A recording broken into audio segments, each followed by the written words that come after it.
एक गांव था, उसमें 4 चोर रहते थे और उनके बाजू में एक मालिक का घर था। वो मालिक बहुत धनवान था और उसका एक कुत्ता था। वो कुत्ता उसकी घर की रखवाली करता था।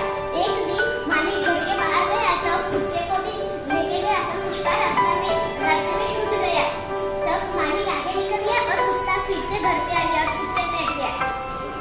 और चोरों ने मालिक के घर से निकलने की बात सुनी, इसलिए वो चोर सब धनवान मालिक के सब कुछ लेके चुरा के नदी, उस गांव में एक नदी थी, उसके बाजू में गड्ढा करके उसमें सब कुछ रख दिया। वो सब कुछ कुत्ते ने देख लिया और फिर उन्होंने 4 चोरों ने कुत्ते को देख लिया तो कुत्ते को कहा, एक कुत्ते तुम्हें कुछ भी मालिक को कहा तो मैं तुम्हें मार डालूंगा, ऐसी धमकी दी और फिर कुत्ते को वहां पे छोड़ के चले गए।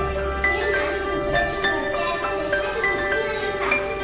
फिर कुत्ता भौंकने लगा और वहां से चोर जा रहे थे, उनके तरफ देख के भौंकने लगा। फिर चोर उस कुत्ते को लेके भाग गए और फिर मालिक को लगा ये कुत्ता मुझे छोड़ के चला गया, अब मैं इसे नहीं रखूंगा मेरे पास। फिर से दूसरे दिन कुत्ता बाहर से जा रहा था, तब उसके गले में एक चिट्ठी थी।